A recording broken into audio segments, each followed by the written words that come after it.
novels followed, The Seahorse, Love Falls, Mr. Mac and Me, all of them, each one different and each one exciting. And now this wonderful I Couldn't Love You More. I'm just only going to say a brief thing about what lovely reviews you've had, Esther, and the one I saw just this week in the magazine called The Week. It was the novel of the week. Did you see that? No. Oh, nice to hear about it, thank you. Novel of the week, and that's great. So I know you're going to enjoy the conversation, and I'll leave it to you. Catherine is known to you, many of you, I'm sure, from the wonderful work she does as a journalist and a writer, an editor, and a generally wonderful presenter. And here she is to present and converse. Thank you. Thank you. Well, thank you very much, Liz, and thank you all for being here today, this afternoon, and especially Esther. Lovely to have you in Suffolk again, but you're here for the duration now. You're here for the summer, I understand. Yes, I'm here till September. Hooray, finally. Good feeling. How do you feel being back in Suffolk? Because you did have to spend lockdown in London for the most part, didn't you? Yes, I had a sort of horrible choice that I had to make. I mean, I'm sure so many of you were, suddenly you had to decide where you're going to be. But I had to be in London. It was too complicated to try and hold on to all the different elements of my scattered family to be here. So when I have appreciated it even more, I must say, being here. So what I mean, we will not labour this point, but we will move on from it very swiftly. But we do need to touch on it. So lockdown, how was it for you? I mean, we talk about writers liking the solitary life. So were there things that worked for you? Were there things that didn't? I have to say I liked it a lot. I found I know we're not totally post-lockdown, but I found it quite difficult I liked the fact that all the extraneous things sort of were gone, and I had the things that were most precious to me, time to work, time with my family, and yeah, I really liked it a lot. I'm still struggling with the fact that there's so many extra little things. I guess I didn't have to get my car mended because I wasn't using it, which made me really think about all the extra things I spend so much time doing that maybe I don't need to. I don't know, or maybe it was just a little holiday from those things. I haven't worked it out yet, but it was very peaceful. I didn't have many complaints. And you managed to do more writing, or did you put that aside? Well, the first lockdown happened just as I finished this book, and so I was in a kind of slightly, celebratory phase anyway, and I spent that first summer, or last summer, sort of reading and thinking about another book and not working that hard. And then the winter lockdown, it feels like there were two sort of lockdown flavors, lockdown seasons. I did write, and I went to a friend's house and wrote in a quiet, empty, rather freezing, I have to say, house. I'd take a hot water bottle and put the heating on. And I also purposefully didn't ask her what the internet was.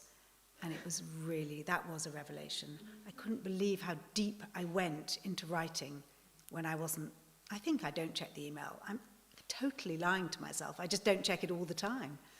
And I couldn't check it. I'd be there for 5 hours, just lost. So I was writing some short stories, and I haven't really experienced that for a long time, just going so deep into something.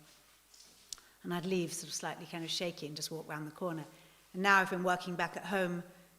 I'm just amazed I ever wrote anything in my house. I mean, I do, but I'm just distracted all the time. The doorbell's ringing, the dogs are barking, someone's asking me something, I'm asking them something. I'm thinking maybe I should put the washing out, because if I leave it in, I'll have to wash it again, Anyway, it's made me think in September I will try and work out of the house if I can find somewhere else, if this person has come back. We'll see. But it was very good, yeah. And of course, we're here to talk about your wonderful new book, but it is 7 years since you were last published, and that was the marvellous Mr. Mac and Me, which was set locally. So it was the story of Charles Rennie Mackintosh and his links to Suffolk. And I remember you saying about that when you first heard about his story in Suffolk, you thought what a good story it was, but it wasn't your story until it was. So initially you didn't think it was right for you to write about that. And I just wondered, when you decide when a story is right for you to pursue it, for you to write it? Yes, that's a really good question, because it matters to me a lot that it feels like my story, that it doesn't feel like a generic story that I'm writing. I guess it takes such a lot of commitment and confidence, in a way, to plough on through the difficult months and years where a story is, often there's a sort of honeymoon period where you begin. I always have huge optimism and think, I think this one's just going to pour out of my fingers, and then you get stuck. But if it means a lot to you personally, a lot to me personally, I feel kind of compelled to go on in a way that maybe I wouldn't. So with Mr. Mac and Me, a lovely resident of Walberswick said he'd read The Sea House, which was also set in the village, and he said, I've got a story that I think would make a great novel. And he told me that Charles Rennie Mackintosh, at the beginning of 1914, had come to Walberswick, and then the First World War had broken out, and he hadn't left, as so many visitors had, and that he'd sort of become a figure of suspicion, and that ultimately he'd ended up being banned from the counties of Essex, Suffolk and Norfolk. And I thought, oh, God. But I knew nothing about Charles Rennie Mackintosh. And I don't know, I just couldn't see how I could find a way to make this my story. But then what I realized is I'd moved into a house in the village, and the people who'd sold it to me had left everything in the house, including a box of newspaper cuttings about Charles Rennie Mackintosh, and a kind of family tree of the house, including the fact that it used to be the village pub, the Anchor, and that Charles Rennie Mackintosh had stayed in the pub. And they'd obviously become really interested in him as a sort of previous resident. And so I started looking through, and then I thought, maybe I'll write a novel about someone visiting.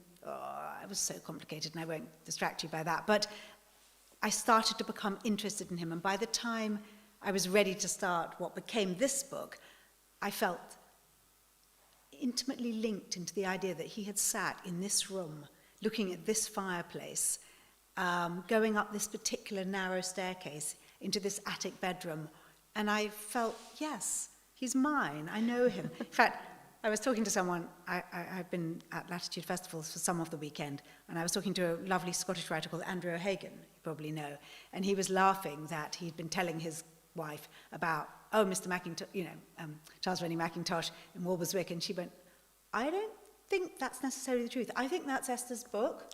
I think you're confusing. And he said, oh yeah, I had to admit, I knew nothing about him apart from what you wrote in Mr. Mac and Me. It's become fact.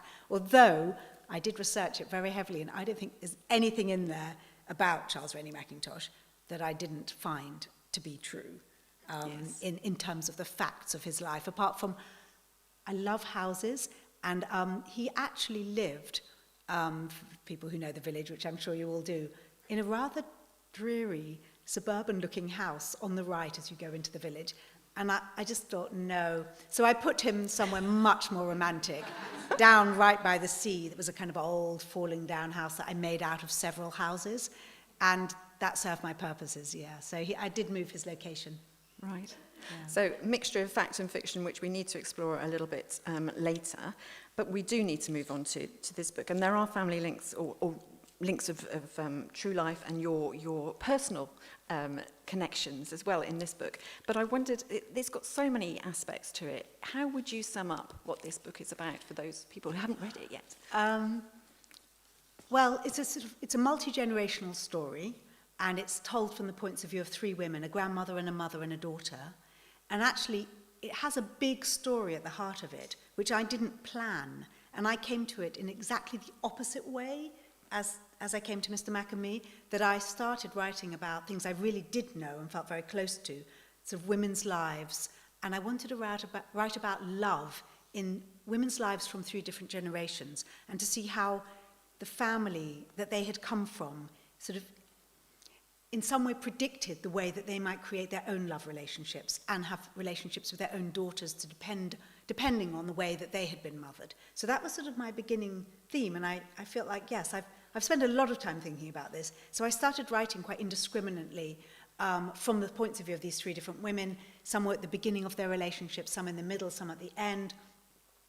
But then when I realized that what I really was heading towards was writing about life for a woman in the early 60s in a mother and baby home in Ireland, that's when I realized I'd made that story my own by using the characters that were my own to tell a story that wasn't. If I'd had the idea initially, I'd really love to write something about that, I think I would have felt the same. I'd been like, yeah, but I don't know how I would do that. I'm not Irish, I haven't had that experience. But actually, I found my way to it through following the story that kind of almost came to me as I started to investigate the love lives. And the reason why the story came to me was I thought about just for sort of ease of placing them in history, I started thinking about my own mother's mother, my maternal grandmother, who was born in County Cork and who came to England as a teenager to seek her, to better herself. She was the only member of her family. She was one of 9 siblings to go beyond primary school age in education. But she was very ambitious and determined and clever and hardworking. And she came to London, and she did not marry the first man who asked. And she waited, in fact, until her early 30s to marry. And I was always aware when I was thinking about her character. I mean, Aoife, who is based on her in some ways, has many different attributes and didn't wait to marry so long, I must say. But she's quite a young woman in this book at the start. But my own grandmother, I had a chance to really think about her and what an extraordinary woman she was, actually, and how she had made a life with her husband. And it was all about moving out of the hardships and the kind of peasant life that she had been born into, particularly, and very ambitious for their 3 daughters. And they sent them off to convent boarding school when they were very little because they felt that education was the key for them to have a career and a life. I mean, as a result, all 3 of their daughters had babies pretty much as teenagers, or certainly in their early 20s, and rebelled, as we all have to, and became absolutely passionate about their families and their children. And only one of them, and this was my grandmother's great wish, is that one of her daughters worked in a bank. And they finally got their wish when, just for a few short years, my Auntie Paddy worked in a bank, but met her husband and left when she got married and had 4 children. So it just really interesting to me. But my mother, I think she was so aware of the ambitions of her parents that when she was a very rebellious person and always kept that in her spirit, that she was a very independent person. And but as a young woman, was desperate to get away from the kind of what she felt was a sort of oppressive, held-down life that she had been brought up in, where she was born in the war. She was evacuated as a baby, and then when she was 7, she was sent to a boarding school, and she was very unhappy and felt that life was very dull and dark and closed. And so when she sort of was released into the world as a teenager and met my father when she was only about 17, who was a glamorous bohemian artist, older than her, she was pregnant when she was 18, and she decided that she would not tell her parents. They by then had moved back to Ireland, so she was safe in London, and she kept that secret until, I'd say for about 5 years. I was a toddler and my sister was a little girl when someone saw her at a bus stop and wrote to her parents in Cork and said, "I didn't know your daughter was married." And of course, she wasn't married, and the news came out. And it's funny when you write books, because often members of your family you've lost all touch with come back into your life. So a relative of my mother's, a second cousin, Paul Lynch, got in touch and said, "Yes, I remember that time when even members of the family like me," and he was a few years younger than her, a teenager himself, he said even people who, like me, who weren't judgmental of her were encouraged to be so. So it took a long time for the family to sort of heal, but it did, because things changed. And so what I decided to do when I really thought about my mother and the love or lack of love that she'd experienced in her life, and I thought what it would have been like to get pregnant and to have 2 children and not feel able to tell your mother, I decided that I would actually give her a totally different trajectory, my character Rosaline that I created, and that she would find herself unable to go through with the pregnancy alone, and that she would turn, as so many thousands of Irish girls did, not just Irish girls living in London too, to the local priest, and she would be steered into what was presented as the arms of the nuns, who would support you and help you. And one of the testimonies I read was one girl of 15 was promised help with a pram, and you'd find yourself in these homes where you're asked to change your name and atone for the sins and the hurt that you had caused God. And they were made to work for 3 years. Their babies were given up for adoption, often without their agreement or even their a lawful signature. And they were treated so brutally and made to scrub the floors and cut the lawns with nail scissors. And when they left, sometimes they never went home again. They were just so institutionalized and sort of beaten down and so full of shame. And they were told repeatedly, the shame that you have brought on your family, that never talk of this, never talk of it even in the home to the other girls, and never talk of it when you come out, which is one of the reasons they changed their name. And they would come out and try and move on. But in oddly enough, just so strangely and coincidentally, I started writing this book in 2015, and it was published this year. And in those years, in Ireland, a report was commissioned, a government report into mother and baby homes, because the feeling of dis-ease had risen so much to the top that finally a report, and they discovered such terrible things, and the report was published earlier this year. And I think Ireland is still reeling from just the sheer horror of what went on. Apart from anything else, so many of the babies didn't survive. They found that 9,000 babies died in these homes over the course of between the 20s and the 90s, when they finally closed down. And, yes, the birth rate for babies was high, but nothing like that. And I set my story in a mother and baby home called Besborough, which is just outside Cork, where I thought, that's actually, as it turns out, my other aunt has lived her whole married life since the 60s, late 60s, just round the corner from Besborough. Had no idea that it was really even there, and these girls were incarcerated there. That's where I chose to set my story. And 800 babies died there alone, and they still don't know where any of these babies were buried. The nuns have never, ever said. And I went to visit it as part of my research, and there's a graveyard I came across, but it's just for the nuns, and there's no sign of where the babies were put. And you mentioned your research, but it's such a massive subject and so emotive and so tragic. How did you keep on the right channel for your story? How did you not get sidelined and explore a different avenue? How did you approach the research? Well, I got so sidelined. The more you find out when you're writing a book, I mean, when the story, many of you may have heard the story about the Tuam mother and baby home, where some young boys saw some kind of lid came off a sort of what had been an old cesspit, and they saw sort of skeletons. And anyway, they were told, as was the whole community, that this was from the plague years, and they were victims of the famine, many years ago.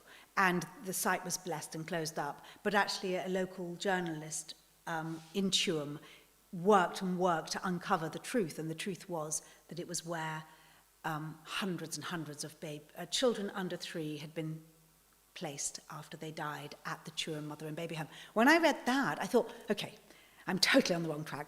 I'm going to start, and in fact, I wrote a whole new chapter that was going to be the first chapter in the book, 2 boys discovering this, and I was like, okay, I've already written 400 pages. Am I really going to change? It was so hard. The more you find out, the more confused you are. And actually, it's quite good not to know too much as a writer when you begin, especially. And actually, when you do a lot of research before you start, you can put yourself off entirely just by the weight of evidence you have to try and compile. So I did rewrite the first chapter many, many times, and right at the end, I scrapped it and wrote a completely new first chapter, which is the one in here, which was based in part on my visit back to Besborough. But because Kate's story is set in the 90s, Besborough was still a mother and baby home then. So actually it ended up suiting my story much, much better than the sidetracking versions that I'd written.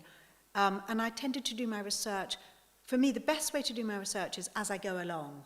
So I get completely stuck, and then I stop and do some research.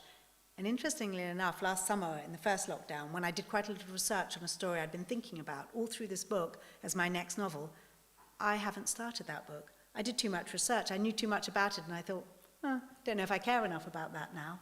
So it's a very bad idea.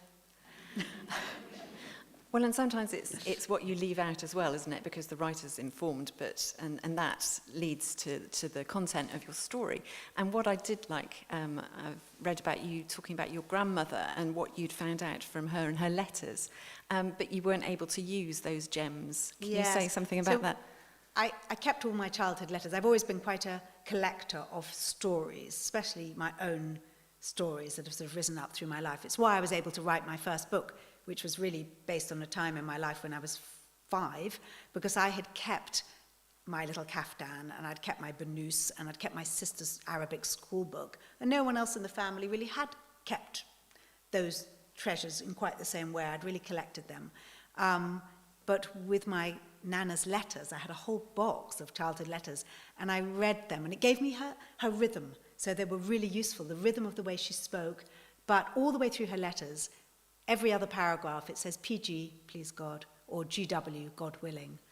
And I wanted to include this. But even Irish friends were like, what is how come GW, PG? They didn't, it's obviously, I thought it was something that everyone did if you were Irish Catholic, but no, it was her. Clearly, not everyone did that. So I had to take them out. And there weren't enough letters in the book to really make it sort of land. Yes. Yeah.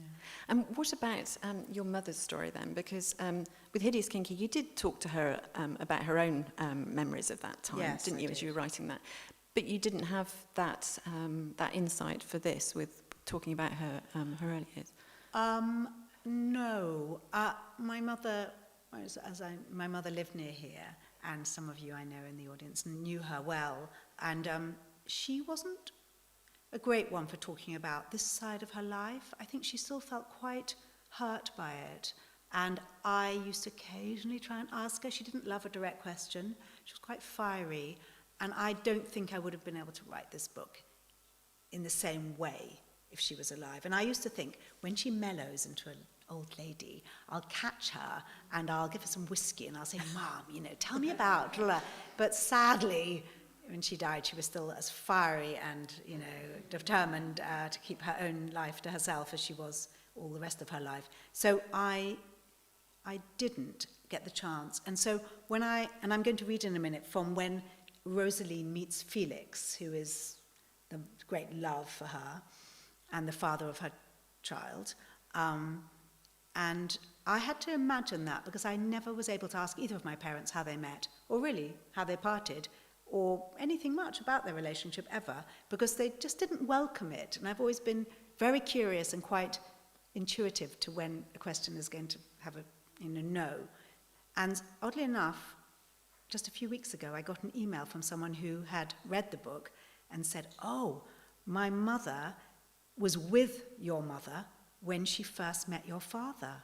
I was like, oh my God. She said, do you want to hear the story? I said, please tell me immediately. I'll be literally waiting. And so she said that they met in a nightclub called the Cave de France, which I had never heard of. I imagined, as you will see when I read, that they met in the French pub, because I felt that was likely, but no, I was wrong. And I knew it was a true story, because apparently before he'd noticed my very beautiful mother, he had gone up to this girl's mother and said, oh, I'd love to paint you. I really like your beautiful frog eyes. And I thought, no one would say that but him. So I knew it was true. Yeah.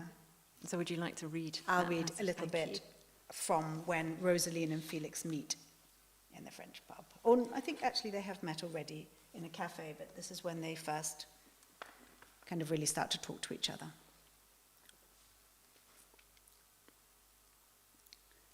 Rosaline knew Felix Lichtmann was dangerous. That was what she liked about him. Will you have a drink, he asked, and before she could answer, he'd ordered her a Kir Royale. They'd talked, pressed against the bar of the French pub, and whenever she told him, and whatever she told him, he wanted more. Her family, the move to Ireland, the girl who helped her mother with the paying guests, Frances, one of 17 surviving, who lived in a 2-room cottage on the border of their land. She told him the farm had been her parents' dream. They'd saved the whole of her lifetime, running the Black Horse in Brixton, her father spending every hour between shifts studying Farmers Weekly. And now they've gone and left you here. Felix Lichtman creased his eyes. My father, he mustn't think she'd been abandoned. I told them I had to finish. She couldn't say school, not here in Soho. We still have the pub till Daddy sells the lease. Her body felt heavy with the dread of that. And then I'll be going to join them, I suppose, unless she could feel the heat of him through the fine cloth of his clothes. A tall man pushed in beside them. Felix turned to him and spoke, and as he did, he reached across and laid his hand on her. The other man leant forward, intent on telling him some news. Felix's grip tightened, his thumb pressing warm against her wrist. Rosaline sipped her drink and did her best to appear calm, breathing in the babble of the room, the doors swinging open onto the street, stray drinkers gathered on the pavement. Her father would be home by now, bleary from the boat train. She'd better not stay out too late, although Margaret would be there to cover for her, telling him what a grand girl she'd been, studying all the hours, going out only once with her friend Michelle. We could go somewhere for a bite, Felix had turned to her, if you're hungry. Rosalind nodded, not because she was hungry, but because she felt herself hypnotized, her pulse quivering, sparks like darts storming up inside her, and as they snaked their way through the crush of people, his hand on her, she dreaded the moment when he would by necessity let go. But he didn't let go. He held on to her along the street, through the bright glass-patterned door of a restaurant, steering as if her life depended upon it, which quite possibly it did, towards a table where she gratefully sank down. Are the oysters fresh in today, Henry? Felix smiled up at the waiter. They are, Mr. Lichtman. Come in this afternoon. Felix raised his eyes to Rosaline, and when she nodded, he said they'd have 24 and a bottle of champagne. All food should be like this, she thought, as sunshine and sea brine slipped down inside her, and she reached for another oyster and tipped it up. So, Felix was smiling, what will you do when you find a way to stay? In London, she took a sip of champagne. I'd like to be a journalist, although really, and she told him this, she'd wanted to be a dancer. Her parents would never, or they were thinking she might work in a bank. She had to stop herself jumping up from the table and doing a cha-cha-cha right there in the room, a 1 and a 2 and a... His eyes encouraged, and as she looked into the amused blue of his irises, she gulped another oyster, the rawness of it filling her with courage, and confided how she'd been taking classes on a Saturday, paying with money saved from shifts behind the bar. As she talked, she felt him with her, travelling towards Covent Garden, tugging on her silver leotard, lacing her shoes. There was nothing like that at the convent, she told him, and she nearly choked on the flute of the champagne. As it struck her, there were girls at St. Joseph's now, rows of them, tucked into their metal beds, some of them as young as 4, crying for their mothers, who couldn't know, surely, what a desperate place it was. Hey, Felix's hand was stretched across the table, his fingers moments from her own. Where were you? Nowhere.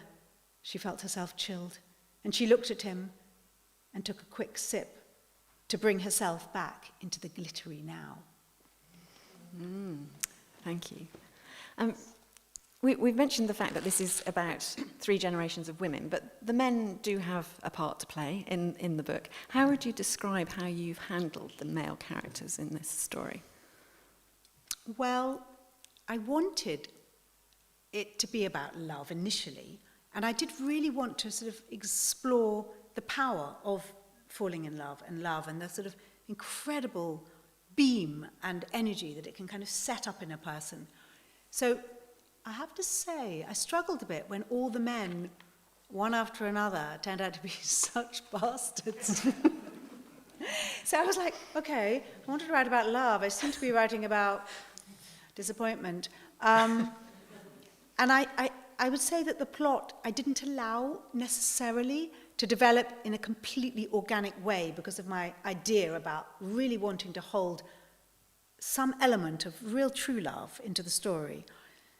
So obviously, in order for the story to develop, Rosaline does have to be abandoned.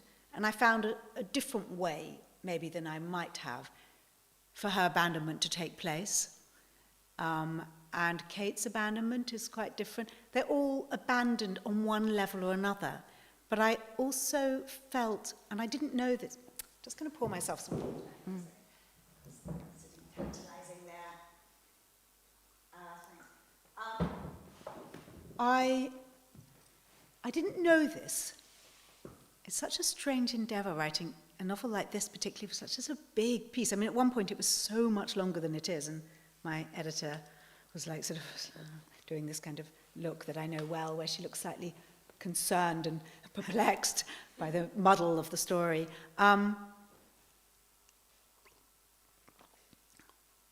One of my first full early draft that I knew didn't really work, I happened to bump into somebody actually in Southwold in a shop, and I told her, she said, "How are you?" And I wasn't able to say, "Oh, fine," in a polite way. It was obviously what she was expecting. And I said, "Well, I've written this very, very, very long book, and it seems not to be working. It's absolute chaos." And my editor, and she went, "Let me read it." And I went, "No, it's ridiculous. It's 500 pages long." And she went, "I'll read it." So I sent it to her, and the next day I was driving and my phone rang. I asked my son to just look who it was, and he said, "Oh, it's Justine." And I laughed and I said, I told him the story very briefly and said, "In my dreams, she's ringing to say she was up all night, she couldn't put it down, it's absolute work of genius, and I mustn't change a word, but what she's probably ringing to say is she couldn't open the attachment." Anyway, so I left it. And some hours later, I listened to her voicemail message, and she said, "I've been up all night, I couldn't put it down, and I disagree. I think it is a really wonderful book, and I don't think you should rewrite it."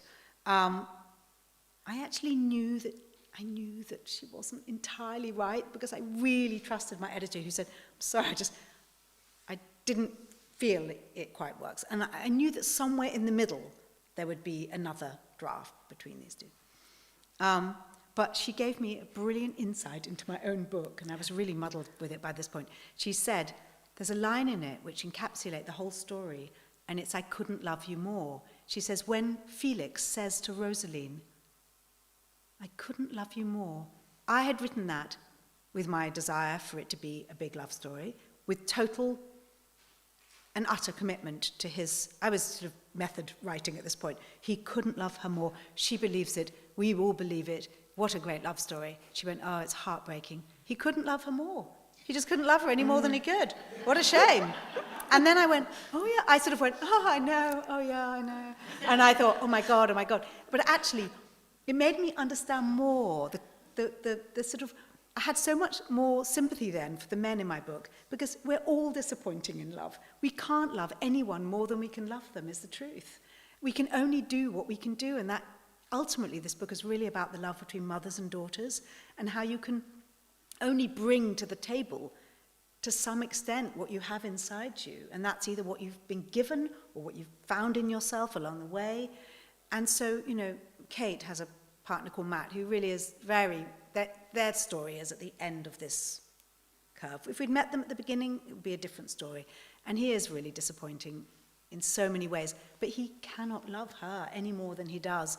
And Aoife's husband can only do what he can do. He's been in the war, he's probably got PSD, and yeah, I thought, yeah, thank you. So useful. Anyway, this book was not called I Couldn't Love You More at this point. It had about 5 titles. None of them were quite right. And I started thinking that maybe that would be the title of the book. And ultimately it was. And I'm really, really grateful to her for reading it so fast, but also for showing me something I hadn't seen. And it helped illuminate what I was trying to do. And I did do a very big change. And it was somewhere between... I actually asked a third person to read it, and they say, they're both wrong. There's something that works, there's something that doesn't work. And I sort of knew that, and I found a sort of middle ground. of changes. This was quite a hard book to write, wasn't it? I mean, it's been a process of some years, but also, as you're describing, what keeps you motivated? What kept you pushing through to be sure that you would produce this, which we are very grateful that you have done, obviously, but it's taken tremendous dedication. Yeah. Well, I have to say, it was a hard book to write. I did write a play, which took a few years, so I wasn't writing this book ever since I finished Mr. Mac and Me. I worked on a play for a few years, and then the play was put on. I had to rewrite it and help produce it. So that was a big and fabulous adventure. I loved that. And in fact, a workshop was put on this stage, a rehearsed reading of the first half an hour of the play in 2017 through Inc., which is a wonderful playwriting festival. So it's lovely to be on the stage, because as soon as I walked on, I remembered what amazing day that was when the actors were actually making that come to life. What keeps you going? Do you know, it's totally mystifying. And I teach creative writing a lot. And so many people are so talented in those classes, but what you can't ever tell is who's going to have the unbelievable dedication to just keep going when it gets difficult. You can't tell that about a person, and you can't tell that about yourself. I'd never imagined that I would be able to sit there day after day, fiddling around with a full stop and rewriting that first chapter, and I don't know, just clearly I'm very, very stubborn. And I remember you saying something about creative writing class as well, that somebody was apologetic about a story because they said, but it's all true. And you said, well, what's wrong with that? But there is that line of not being able to move forward. If we think something is true, it's not right. But on the other hand, we're always eager to find out where the inspiration came from, and we want to know all the details about your life and how that has led to the story. So what is that distinction, do you think? Why is that? I think it's a really interesting thing, and I think it stops, so many things stop writers. I mean, so many things. But one of them I have really noticed in teaching. I had one student who wrote such a beautiful story. He's been coming to my classes for about 10 years, and he just came really, it was like on a whole nother level to anything he's written. And it was finished, which never had happened before. And he said, yeah, but it's pretty much all true. And I thought, who cares? No one cares. All you care about is if it's good, if it works, if it feels genuine and authentic. We don't care if it's true, if it's made up. And also, nothing's ever completely true. You're creating a story out of something that might have happened. But if you just told an anecdote, it would not be a short story. So I think people are very, very quick to denigrate themselves and just to think it can't be that good, even when it is. I certainly struggled with that when I was trying to write Hideous Kinky. I thought, I need to make it into something more complicated. I had all sorts of flashbacks and complicated scenarios. And a writer on an Avon course that I went to said, just tell the story from beginning to end. And then I said, but I can't because I don't know it all. And she said, make it up. And I was like, I'm so confused now. And I said, but it's my life. And she went, of course it's not really. Make it up. It's a story. And so that was very liberating. And I remember going out into a little kind of wooden shed in the grounds of Avon, in the one in Devon. And I just wrote a possible beginning of, a mother and two little girls in a van, and it had broken down, and there were all these other crazy people. And no one has ever said, that's not true, it's true. It's just the beginning of the book. It may not have been like that, but it was probably a bit like that. Anyway, it had the spirit of the story, and that's all anyone needs is the spirit. And once I'd made that up, I do remember saying to my mother, I couldn't think how to begin. And she looked rather kind of disapproving. And I just thought, I've done it now. I can always change it. And she never told me how we did leave. I mean, I think we got a van, and I know it broke down, because I remember it being towed from Tangier into Marrakesh. So obviously it broke down probably many times. And this book also explores creativity, but it's in the form of art, so it's Felix and also Kate. Can you say something about what you wanted to convey with their experience? Well, it was really, one of the things I really enjoyed about and didn't know I was going to really be writing about was the different mothering styles that have changed over the last sort of 70, 100 years.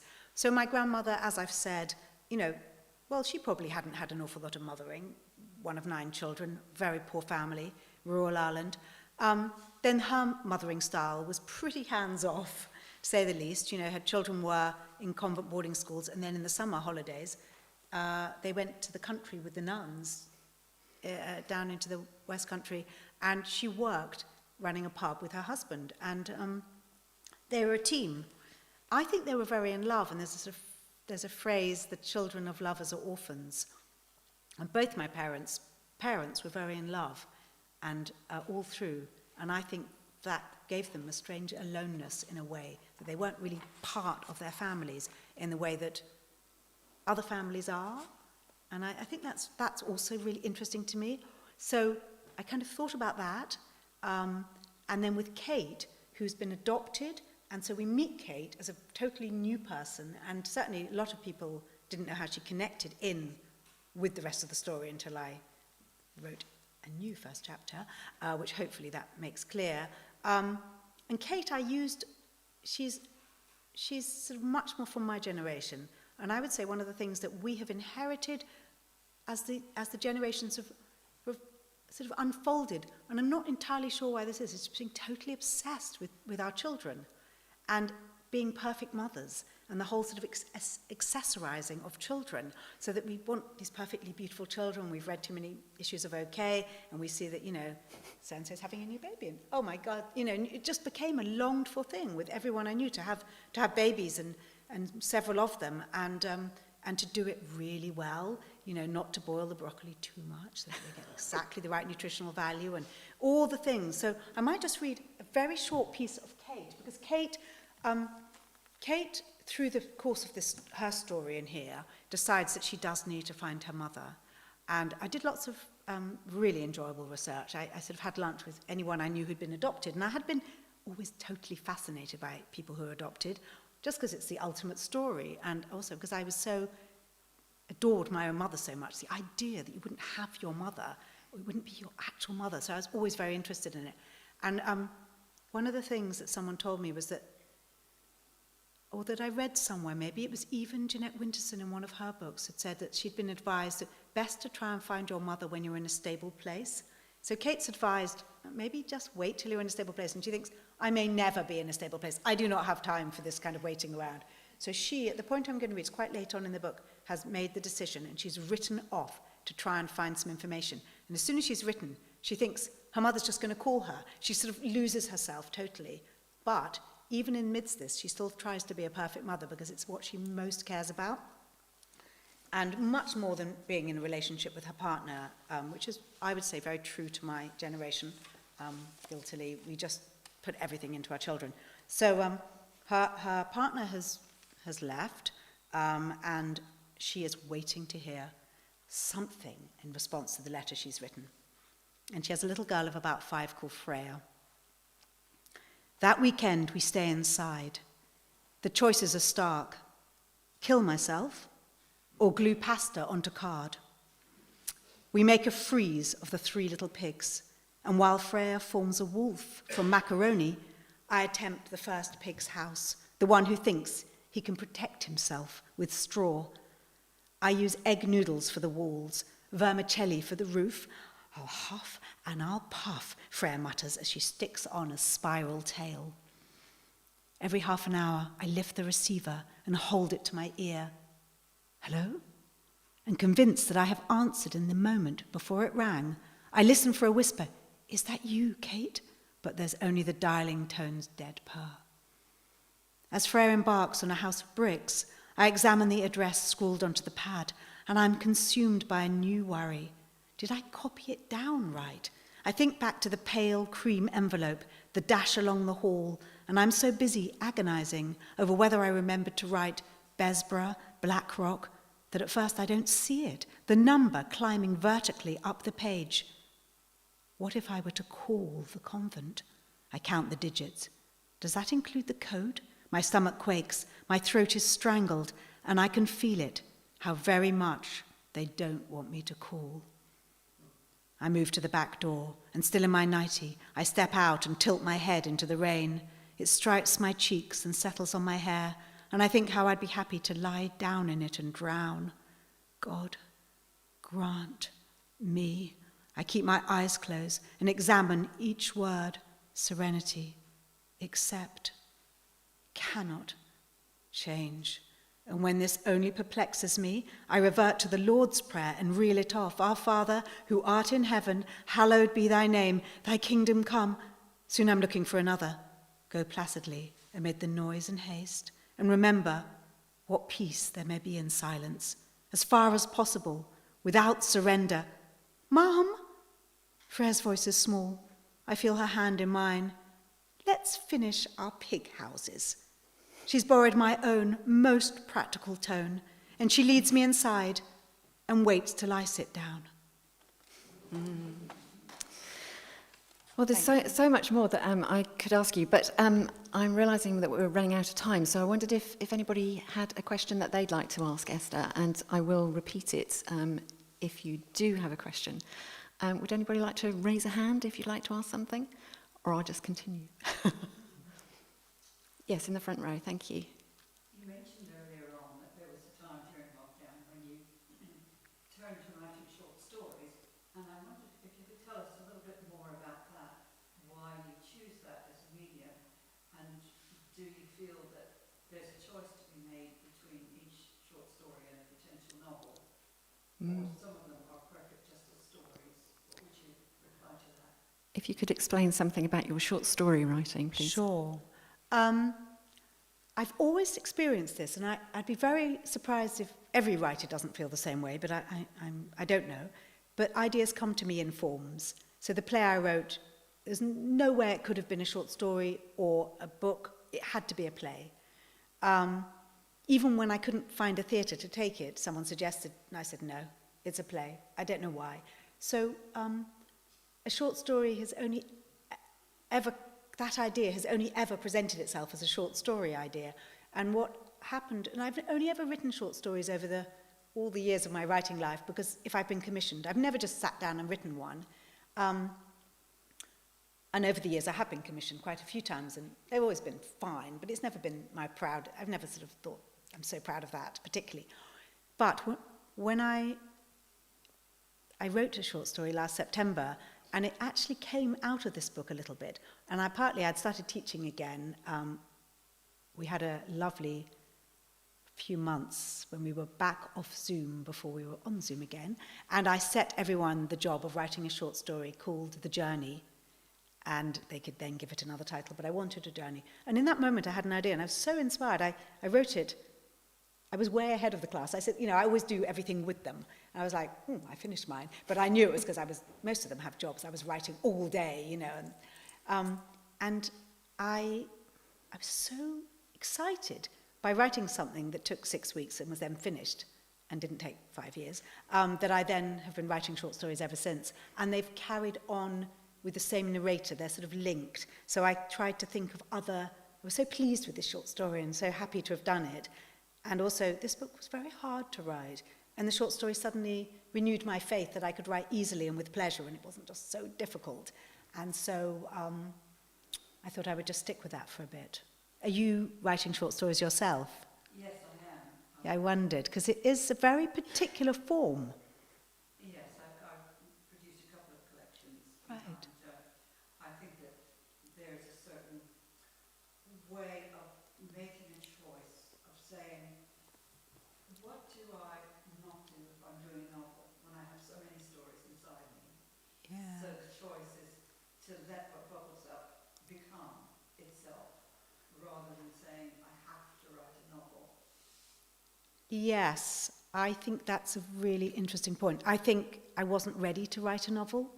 I needed some time. I didn't want to not write. And so it seems like it still does. I'm still not quite ready. And it seems like the perfect in-between. And it's not that it's easier in any way. It's just you don't go so deep into the underworld, is what I feel like when I'm writing a novel. Sometimes in the second year of writing a novel, I feel as if I'm, I've got this behind me and I don't want to give up on it, so I have to write some other stuff in order to make that work. But it's hard, and I wasn't in the mood to go there. And even though I've been writing this one short story now for a long time because I stopped, and I know I'll get there because it's only going to be about 25 pages, so I will come out the other side. I hope. Thank you. I think there was somebody else. Yes, thank you. I'm just interested in how it works when we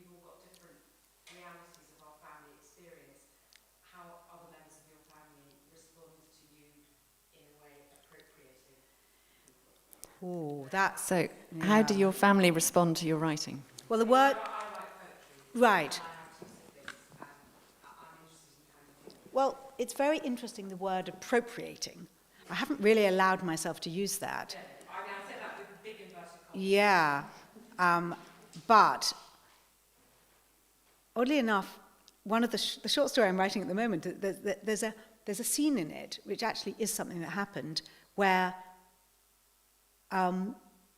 me, if you like, and my sister are both asked to tell our life stories in quite a short space, in a sort of circle.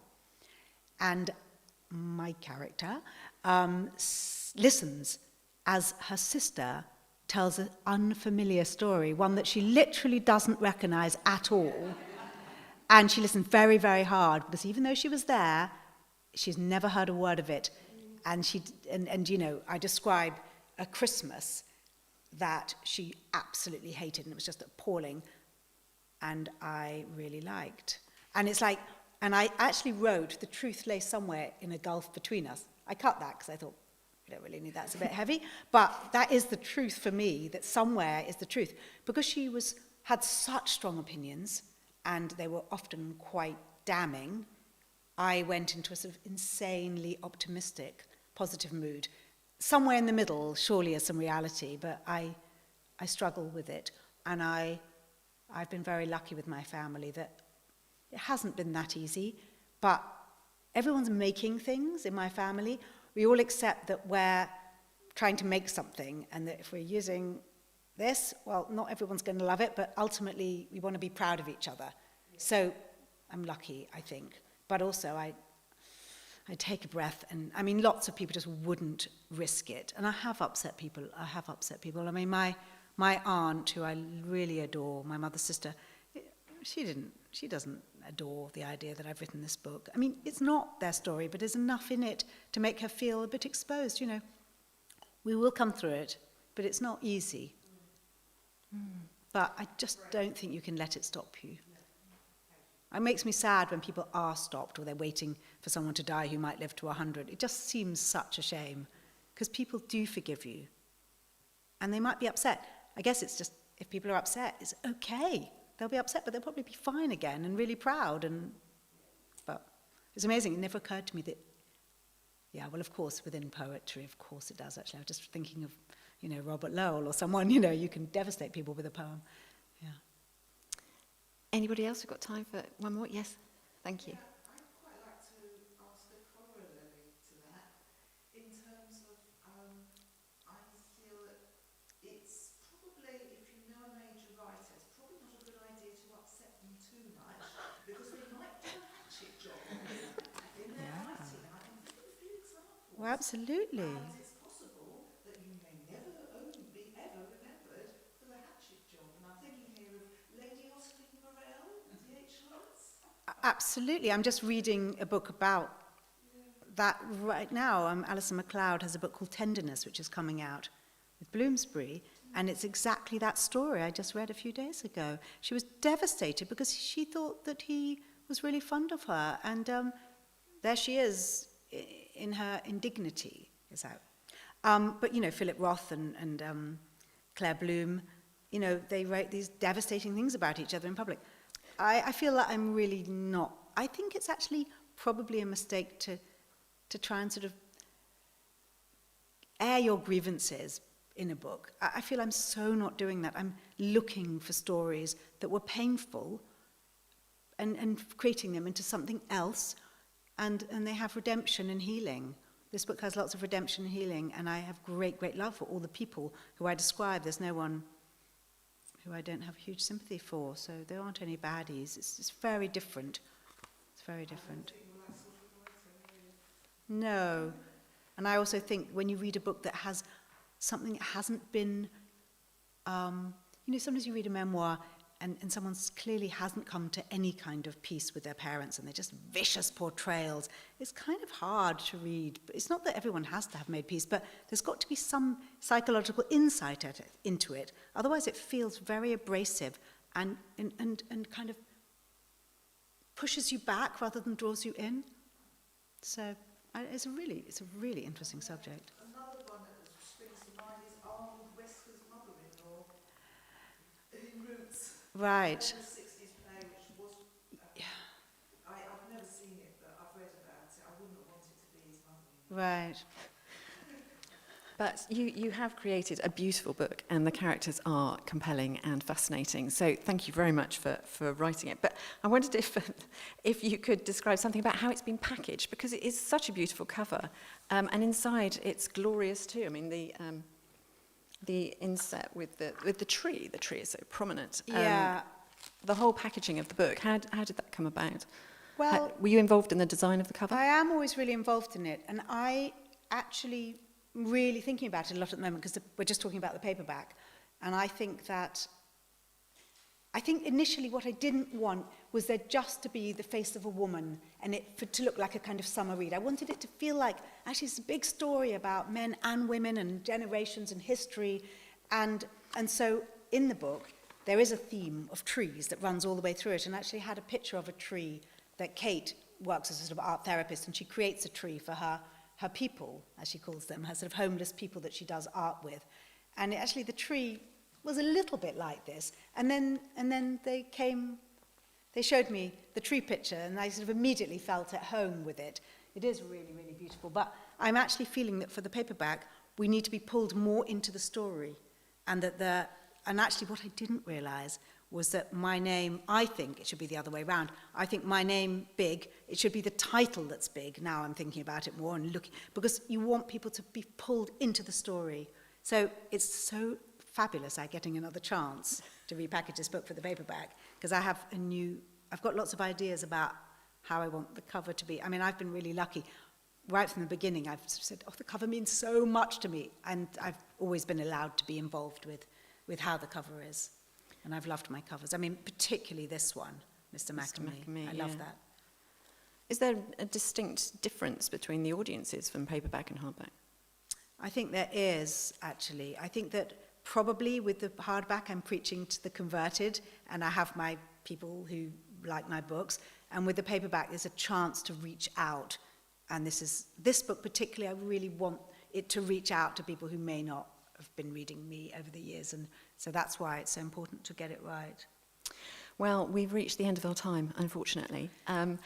Esther will be outside afterwards to sign copies of the book, and there will be a chance to ask her a few more questions too. But I just love the book, and actually I think it's a book to return to as well, because there are so many layers to unpack, and you get to know the characters so much more deeply, getting to the end, finding out more about them, and then revisiting them. So it is a book to cherish. Thank which you I will. so much, Catherine. That's so lovely. Thank you so much for this afternoon, and I wish you a happy Suffolk for the rest of the summer. Thank you. Great.